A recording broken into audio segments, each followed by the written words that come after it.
Ce verset a l'air simple, mais il ne l'est pas du tout. Matthieu chapitre 28 verset 19, il est dit: «Allez, faites de toutes les nations des disciples, les baptisant au nom du Père, du Fils et du Saint-Esprit». Pour être baptisé au nom de l'Esprit Saint, il faut déjà savoir ce qu'il est. Et ce point est généralement peu expliqué.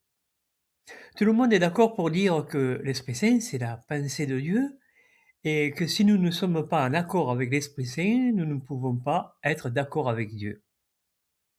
Ce sont des choses simples à comprendre. Maintenant, regardez les religions.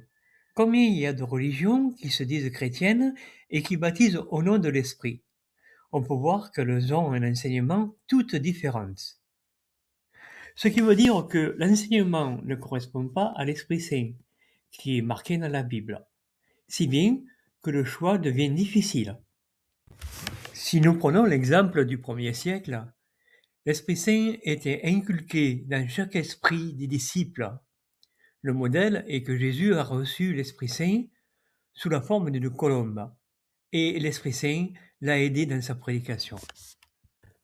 Par la suite, les disciples ont eu eux aussi cet Esprit Saint qui garantissait la vérité. Mais après la mort des apôtres, il y a eu des divisions et l'apostasie a régné. Nous pouvons nous demander que si nous sommes baptisés dans une religion apostate, quel avantage avons-nous? C'est vraiment une question que l'on doit se poser. À quoi sert de se faire baptiser dans une religion qui ne dit pas pareil que l'Esprit Saint?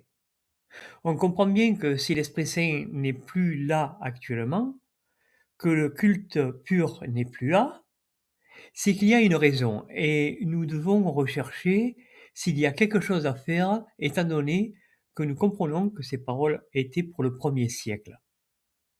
Mais ce n'est pas pour nous aujourd'hui. Alors certains vont dire: non, ce n'est pas vrai. L'Esprit Saint est encore là et on doit se faire baptiser.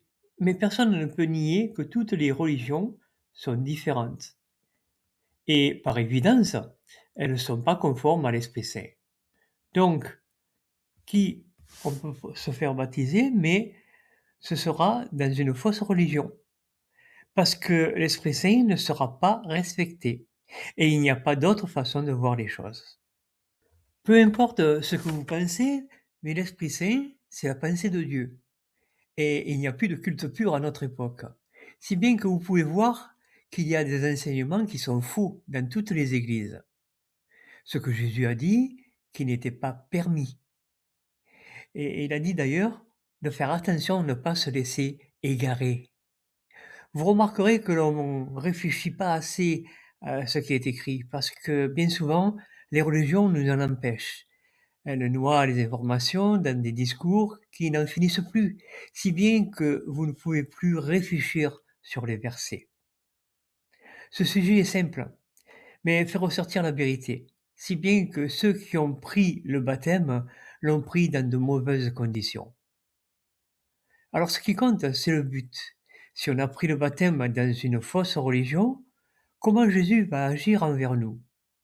Nous sommes responsables de nos actes. Prendre le baptême dans une fausse religion est un péché dont il faut se garder. Donc, il est encore temps de réfléchir et de voir les choses comme Dieu les voit, comme son Esprit Saint.